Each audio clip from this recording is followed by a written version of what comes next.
Emily Thompson, a 25-year-old resident of the small town of Pinewood, has always loved nature. One warm summer day, she decided to go for a walk on a new trail in the woods far from her home.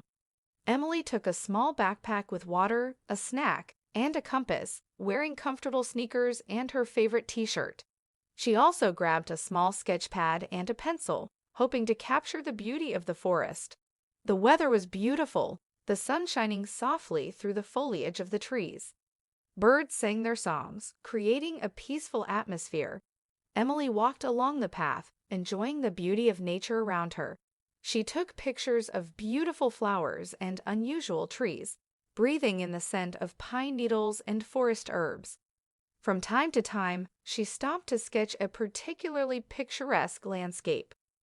Time flew by, and suddenly Emily realized that she had been walking for over an hour in a part of the forest that was completely unfamiliar to her. She tried to remember the way back, but all the paths seemed the same. Emily began to worry, realizing that she was lost. The girl pulled out her compass, except she had completely forgotten which direction the house was in. Panic began to creep up on her, then Emily took a deep breath, trying to stay calm. She tried to use her cell phone to get her location, but to her disappointment, there was no signal in this part of the forest. The phone's battery was almost dead, and Emily decided to turn it off to save the charge for emergencies. She decided to walk in one direction, hoping to come out to some landmark. Emily remembered the survival tips she had once read, and even tried to identify the sides of the world by the moss on the trees, though it didn't make much sense now. The sun was beginning to set, and the forest was growing darker. The shadows of the trees lengthened, taking on bizarre shapes. Every rustle and crack of twigs made Emily flinch. She began to imagine that someone was watching her from the darkness. A chill ran down her spine when she thought she heard someone's heavy breathing. Fear was slowly taking over the girl. She kept walking, trying not to panic, but now fatigue was taking its toll. Her legs were buzzing from the long walk, and her throat was dry. Emily took a sip of water from the bottle, noting with dismay that her supplies were running low. She tried to cheer herself up by humming her favorite song, but the sound of her voice only seemed to accentuate the surrounding silence. Suddenly, Emily heard a strange sound. It was the howling of wolves. She froze in place, trying to determine where the sound was coming from. The howls grew closer and closer, echoing off the trees. The girl's heart pounded so hard that it felt like it was about to jump out of her chest. Emily tried to remember everything she knew about wolf behavior, but fear clouded her thoughts. Emily saw several pairs of glowing eyes in the twilight. A pack of hungry wolves surrounded the girl. Their silhouettes moved between the trees like ghosts. The leader of the pack, a large gray wolf with a scared face, slowly approached her, bearing sharp fangs. Emily noticed that his fur was ruffled, and his ears were flattened against his head, clear signs of aggression. Emily's heart was pounding frantically, her adrenaline going off the charts. She tried to back away slowly, but the wolves kept up. Every step was difficult, her legs felt like lead. Emily tripped over a tree root and fell on her back, hitting herself painfully. The fall knocked the air from her lungs, and for a moment, she couldn't move. The pack leader took advantage of the moment and made a sharp lunge. His sharp claws left deep scratches on Emily's arm. She cried out in pain, feeling warm blood trickling down her skin. The smell of blood seemed to excite the wolves even more. They began to approach, licking and snarling. The wolf attacked again. This time its teeth grazed the girl's leg, tearing the fabric of her jeans. Emily felt a sharp pain and realized the situation was critical. The girl grabbed the nearest branch, trying to fight off the predators, but she realized she wouldn't last long. The branch seemed so fragile compared to the powerful jaws of the wolves. In desperation, Emily screamed, hoping someone would hear her, but the only response was the howling of the wolves and the rustling of leaves. She thought it was the end, that no one would come to her aid in this wilderness. Tears of despair rolled down her cheeks. Emily began to remember her life, her family, her friends, thinking she would never see them again. Suddenly, there was a loud roar like a battle cry. The ground shook under the hooves of many horses. The sound was so sudden and powerful that even the wolves were confused for a moment. A herd of wild horses appeared from behind the trees, their silhouettes outlined against the setting sun.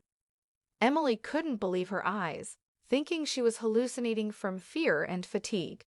The horses galloped straight at the wolves, the ground rumbling beneath their hooves. The wolves backed away in confusion, not expecting this turn of events. Emily couldn't believe her eyes. It was as if nature had come to her rescue. She felt a surge of hope as she watched this incredible scene. The wolf leader, not wanting to give up his prey so easily, tried to attack one of the horses.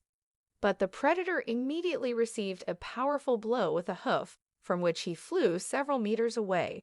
The blow was so strong that the wolf struggled to get to its feet. Emily heard a pitiful whimper and saw the leader limp away, retreating.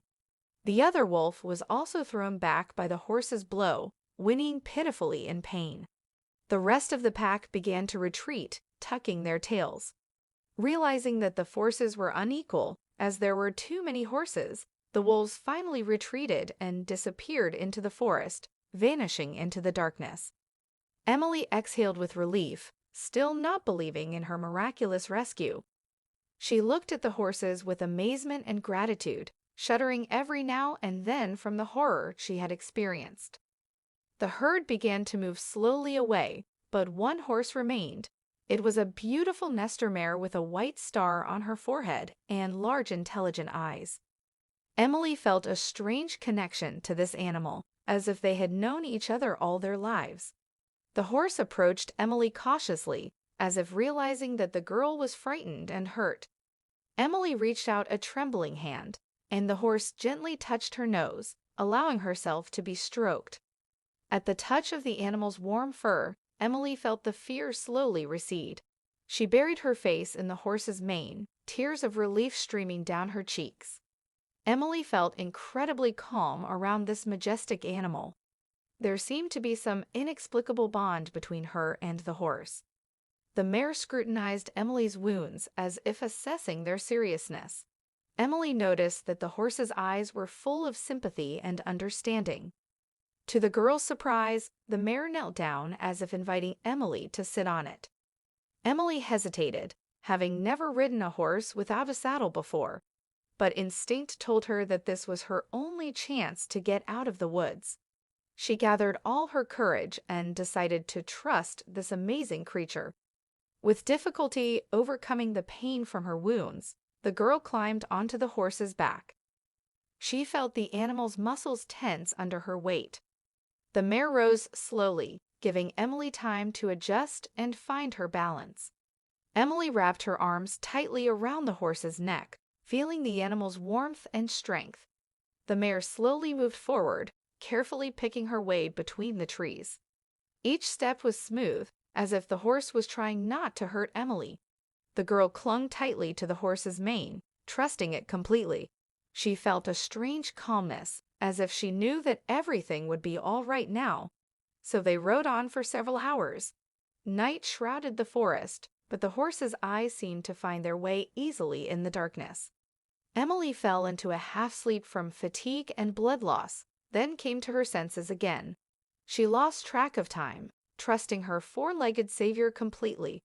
The stars twinkled through the trees, and Emily felt as if she were traveling through a magical world. The forest gradually thinned, and soon Emily saw the first glimmers of dawn. Along with them came the lights of a small settlement. It was the village of Oakville, located a few miles from Pinewood. Emily felt hope fill her heart. She was saved. The villagers watched in amazement as a wild horse emerged from the woods with the injured girl on its back. John and Mary White, an elderly couple, were the first to run up to Emily. They helped her down from the horse, gently supporting the poor girl. Emily was exhausted, her wounds bleeding. Mary quickly brought out a first aid kit and began treating the girl's wounds. John called for an ambulance. While waiting for the medics, the villagers surrounded Emily with care. They gave her water and covered her with a warm blanket. The horse stood nearby, as if to make sure the girl would be all right. When the ambulance arrived, Emily could hardly tell about her amazing rescue. The paramedics were amazed by her story. Before leaving for the hospital, Emily petted her rescuer one last time. The horse gave a soft neigh, as if saying goodbye, and slowly walked back into the woods. At the hospital, Emily received all the care she needed. Her wounds were serious, but thankfully not life-threatening. After her full recovery, Emily often returned to that forest, hoping to see her saviors again. She brought apples and carrots and left them in the clearing.